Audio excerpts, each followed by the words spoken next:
धीरे बोलो। चलो आगे बढ़ते हैं हम, यानी कि कुछ संख्याओं का मतलब कि हम तुम लोगों को बता चुके हैं उसके बारे में कि कौन संख्याएं क्या होती है, उससे संबंधित। जैसे अब चैप्टर पेज नंबर हम 2 में जब चलेंगे तो उसमें आएगा परिमेय संख्याओं का गुणधर्म। तो परिमेय संख्याओं का गुणधर्म, तो सबसे पहले 1.0.1 एक समृद्ध लिखा हुआ है, ठीक है। तो समृद्ध, और उस समृद्ध के नीचे लिखा हुआ है पूर्ण संख्या, ठीक है। तो पहले समृद्ध का अर्थ हम लोग समझ लें। जैसे परिमेय संख्याओं का गुणधर्म तो समझ लेंगे हम लोग, परिमेय संख्या हमें पता हो चुका है कि परिमेय संख्या किसे कहते हैं। और परिमेय संख्या कितनी परिमेय संख्या हो सकती है, हमारे कौन कौन परिमेय संख्याएं हो सकती है। तो इस प्रकार से पहले समृद्ध के बारे में जान लें। तो समृद्ध का मतलब होता है कि दी हुई संख्याओं के, जैसे जोड़ घटाव गुना भाग, यानी कि जोड़ घटाव गुना और भाग करने की क्रिया से हमें कौन संख्या मिले, पूर्ण संख्या ही मिले, उसी को हम लोग समृद्ध कहेंगे, यानी कि पूर्ण संख्या कहेंगे।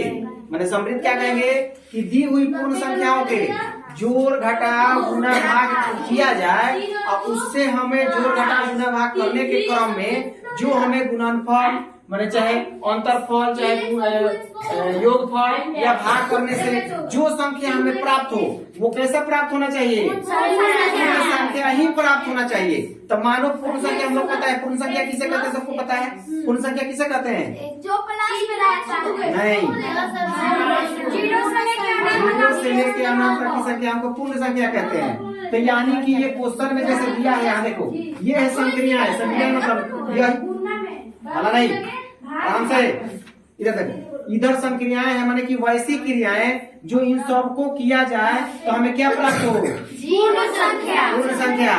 तो पहले योग करें हम, तो योग करेंगे तो योग करने का मतलब 0 + 5 अगर किया जाए तो कौन संख्या प्राप्त हुआ हमें, 5 कौन संख्या है, पूर्ण संख्या में आता है ना, 0 से लेके अनंत तक। अब ये पार्किंग संख्या में भी आ सकती है और पूर्ण संख्या में भी आ सकती है। तो बोला है तुम्हारी किताब में लिखा है कि एक पूर्ण संख्या है, माने कि ये है, तो क्या किया गया, प्लस करने से 0 और +5 में जोड़ दिया जाए। ये दोनों कौन संख्या है, पूर्ण संख्या। दोनों को जोड़ने से कौन संख्या प्राप्त हुआ, कौन संख्या है ये, क्या बताया था समृद्ध का मतलब कि जोड़ घटाव गुना भाग कोई भी क्रिया की जाए और वही संख्या हमें प्राप्त हो, यानी पूर्ण संख्या हमें प्राप्त हो, तो उसी को हम लोग समृद्ध कहेंगे।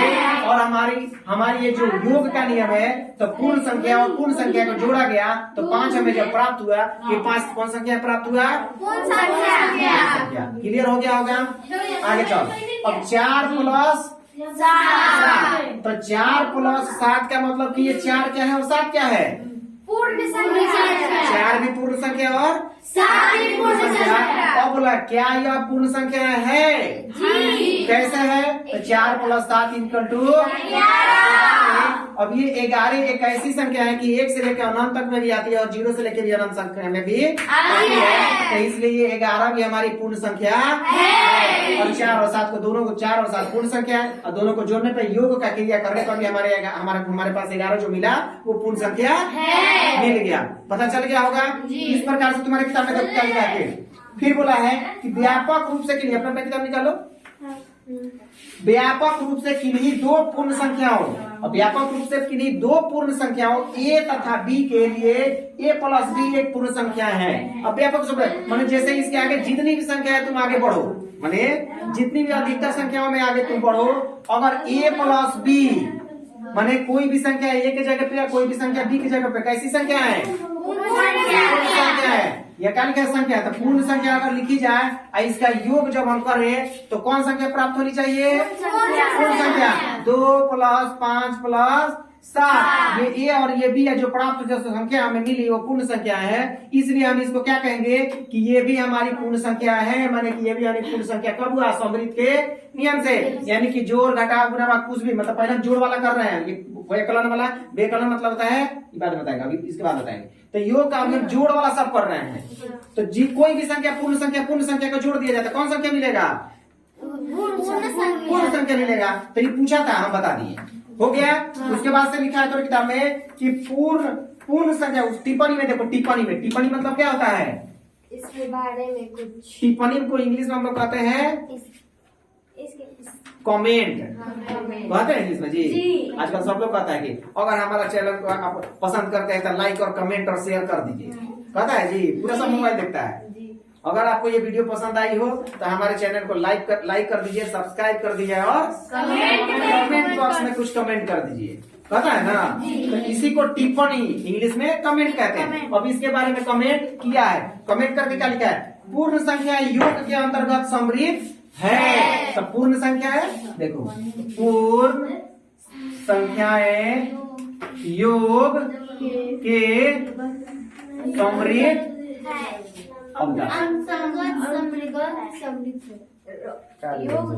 योग के अंतर्गत हमारे योग माने अंतर्गत मतलब कि इसके अंदर रहने वाला। तो अब योग कर रहे थे इसलिए योग का लिख देंगे, अगर व्यवकलन करें तो व्यवकलन लिख देंगे, गुणनफल कहेंगे तो गुणनफल लिख देंगे, जो आएगा सो लिखेंगे। या योग के अंतर्गत अंतर्गत लिख दो, अंतर्गत योग के अंतर्गत नहीं है तो आगे क्या बढ़ गई जी तू अभी समृद्ध है। अभी आगे नहीं बढ़ना है, आगे मत बढ़ो।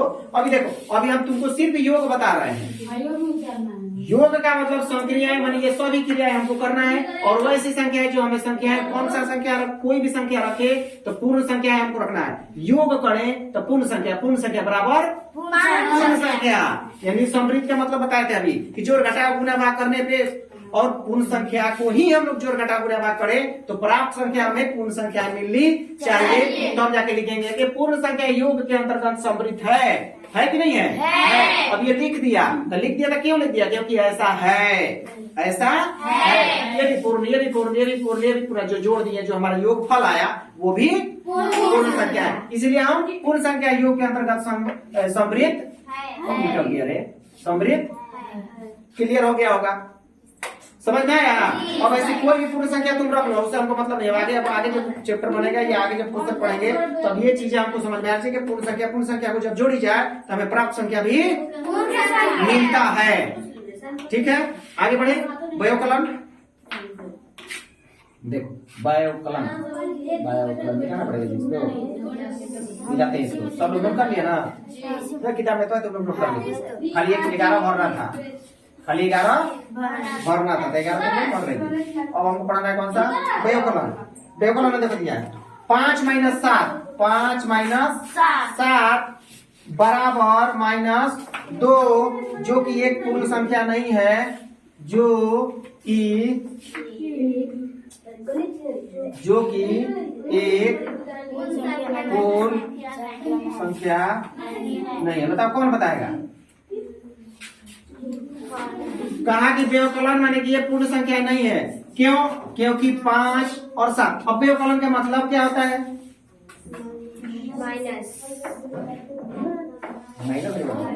माने घटाना, या उस राशि में से माने जो भी संख्या और राशि हो, उस संख्या और राशि में से कुछ ना कुछ संख्या राशि कम करना, यानी घटाना। तो इस व्यवकलन का मतलब कि घटाना कैसा? राशि या संख्या। राशि मतलब रुपया पैसा में संख्या में से कोई संख्या घटाई जाए। और कौन संख्या में से? पूर्ण में से ही पूर्ण संख्या को घटाई जाए। कौन संख्या में से? क्योंकि हम लोग पढ़ रहे हैं क्या? पूर्ण संख्या। इसलिए पूर्ण संख्या में से ही पूर्ण संख्या को अगर घटाई जाए तो उसे हम क्या कहेंगे?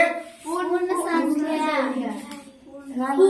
प्राप्त संख्या हमें पूर्ण संख्या ही आनी चाहिए। तो अब कहेंगे कि व्यवकलन का माने कि व्यवकलन का मतलब की नियम से कि व्यवकलन संख्या योग के अंतर्गत, पूर्ण संख्या के योग के अंतर्गत व्यवकलन के समृद्ध है, समृद्ध है।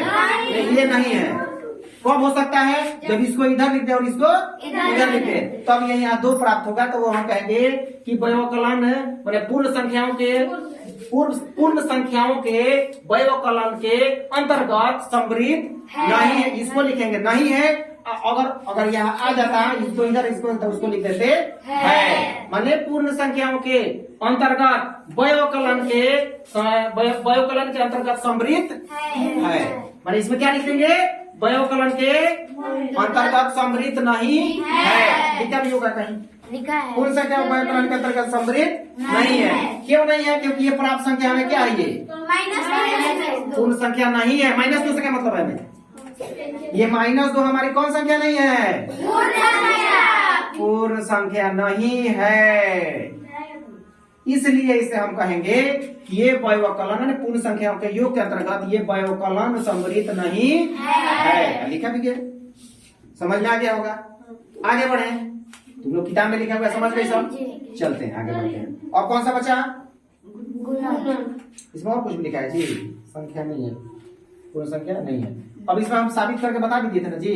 देख 7 - 2 सॉरी 5 भी लिख सकते हैं। 5 - 2 यानी 7 - 2 यानी 2। अब ये प्लस का आ गया। अब ये कौन संख्या है? पूर्ण संख्या है। अब ये कहेंगे, क्या कहेंगे इसे, कि पूर्ण संख्याओं के अंतर्गत माने व्यवकलन के सम्मिलित नहीं है ना है, नहीं ना है, ये है और ये नहीं है, ये माइनस में और ये प्लस में, यानी कि पूर्ण संख्या सभी संख्या हमारा क्या चीज में होती है? और एक दिखाती है, इसलिए सम्मिलित मतलब समझ गए, व्यवकलन का मतलब समझ गए होंगे।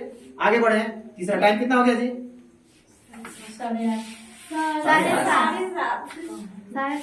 7:30। हाँ, तो अभी हम लोग का बच गया है योग बता दिए, व्यवकलन बता दिए और गुणन और भाग बच गया।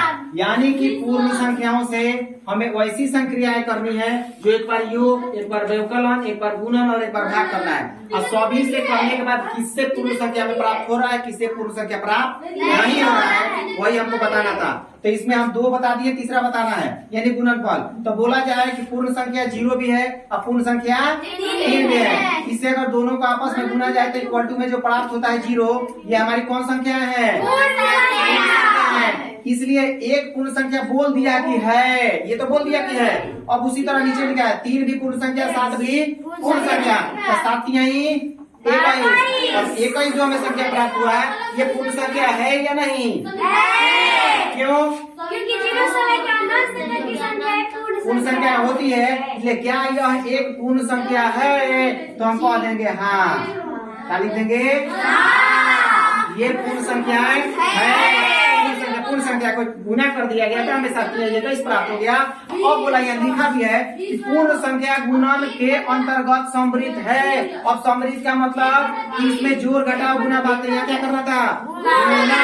तो गुना जब किए तो हमें इसके अंतर्गत जो भी काम किए हमें पूर्ण संख्या ही प्राप्त हुआ, इसलिए पूर्ण संख्या गुणनफल के अंतर्गत सम्मिलित है। गुणन खत्म हो गया, गुणन खत्म हो गया।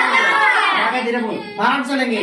भाग में बोला है कि 5/8 यानी कि जो संख्या है पूर्ण संख्या ये भी है, पूर्ण संख्या ये भी है। तो 5/8 का मतलब क्या? ऐसे ना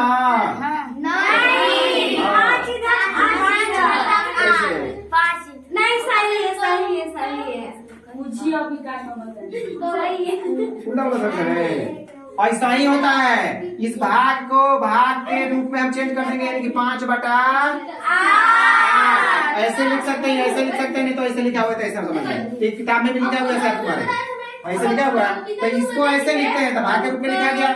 लेकिन हमें इस नियम से पूर्ण संख्या प्राप्त हो रहा है कि नहीं? ये भी पूर्ण संख्या, ये भी पूर्ण संख्या। और कहता नहीं कि हम ऋणात्मक संख्या धनात्मक संख्या भाई, धनात्मक संख्या नहीं है रे। ये भी धनात्मक संख्या है, ये भी धनात्मक संख्या, दोनों धनात्मक संख्या है, लेकिन ऋणात्मक नहीं है। तो ऋणात्मक नहीं है, धनात्मक है। और धनात्मक में वो भी पूर्ण संख्या है। जितनी भी 0 से लेकर 9 तक पूर्ण संख्या जो होती है सभी हमारी धनात्मक होती है, ऋणात्मक होती है, धनात्मक होती है। तो सब धनात्मक संख्या है, लेकिन धनात्मक के साथ साथ ये पूर्ण संख्याएं भी है। और इसको जब भाग लगाया जाएगा तो हमें प्राप्त संख्या क्या प्राप्त होगी? दशमलव में प्राप्त होगी। इसलिए बोला गया कि पूर्ण संख्या भाग के अंतर्गत सम्मिलित नहीं है, क्योंकि 5/8 जब करेंगे तो 0.0 लगाएंगे तो 8 बचे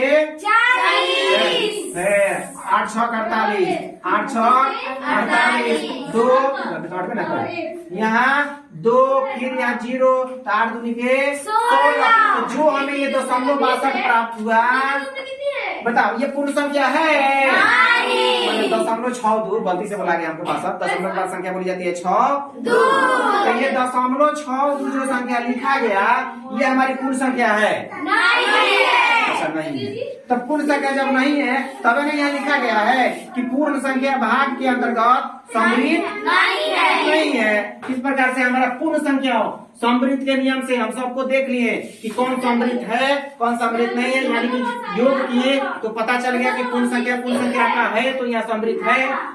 व्यवकलन किए तो पता चला था, यहाँ मिटक गया, पता क्या चला था कि सम्मिलित नहीं है, यानी कि माइनस में जो संख्या अगर आ गया था इसलिए वो सम्मिलित नहीं है। आना क्या चाहिए, प्लस में आना चाहिए। वो भी कौन संख्या है, पूर्ण संख्या है। तो पूर्ण संख्या कौन, जीरो से लेकर भिन्न में ना दशमलव में ना ही माइनस में, ना भिन्न में ना दशमलव में ना ही माइनस में। अगर ना भिन्न में ना दशमलव में ना माइनस में अगर संख्या वो प्राप्त नहीं है तो नहीं तो प्राकृत हो सकता है और नहीं तो पूर्ण हो सकता है। दोनों में से कोई एक संख्या हो सकता है। इस प्रकार से ये क्या पता चला हमें कि 5 में 8 से जब भाग लगाएंगे तो 0.0 माने कि 0.6 संख्या में प्राप्त होती है, जो कि ये पूर्ण संख्या को भी भाई पूर्ण संख्या है, ये पूर्ण संख्या है। लेकिन इसको जब भाग करेंगे तो हमारी पूर्ण संख्या नहीं मिलेगी, इसलिए लिखा गया कि पूर्ण संख्या भाग के अंतर्गत सम्मिलित नहीं है। किसी को कोई दिक्कत है, दिक्कत तो होगा, कोई पूछ नहीं रहा है। अगर नहीं पूछ रहा तो अच्छी बात है, समझ में आ गया तो और अच्छी बात है। नहीं समझ में, बाबूनी तारा लोग का सिलेबस नया चालू होगा, यानी कि 8वां क्लास का मैथ जो है नया किताब है, पहले से थोड़ा बदलाव आया है इसमें थोड़ा सा कमियां है, यानी कि क्वेश्चन थोड़ा सा आसान है, लेकिन बहुत थोड़ा सा अलग है, जो कि इसको हमको समझना होगा। बहुत सारे लोग क्या करेंगे, लेना चाहिए से पहले वाला किताब तो क्या करता था, इधर से उधर से चीटिंग करके लोग पढ़ लेता था, किन्हीं से देख लेता था, लेकिन ये नहीं देखना होगा, अभी समझना होगा, समझ के पढ़ना होगा, तब जाके हमारा क्वेश्चन होगा। अब इसमें से कहीं कोई परेशानी तो तुमको नहीं होनी चाहिए। अगले दिन हम चालू करेंगे पूर्णांक, ठीक है, अगले दिन पूर्णांक होगा। आज कौन संख्या बताएं, अगले दिन पूर्णांक संख्या बताएंगे। उसके बाद से हम चलते हैं, कल फिर मिलते हैं। धन्यवाद।